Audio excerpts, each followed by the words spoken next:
ખડ ઝોપડી તમે તો નરકના પિયાલા પીધ્યા તા પેલા પિયાલા મેમદાબાદ જેવા જિલ્લામાં ખોખડી જેવા ગોમમાં પીધ્યા તા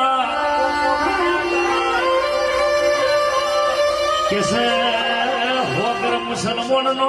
હોગેર વર્ગીતી દારો હોગર નો વડે નખોદ કાઢ્યો તો આ ઝોપડી રીઝતો રાજ કરાવન ખીઝતો આકડા ઉગાર મોનાઈ નો મોના નક હઠીલી હઠના મેલ અરે રે જો જો પડાઈ તો રે રે વરંગરી લાલ લુઘરો ના રેવા દે ખેતી કરવી હોય તો વબા બાવરની રોપડી જોવા દેશ પરદેશે ભુવાપણી કરવી હોય તો ઝોપડી જોવા ખમાત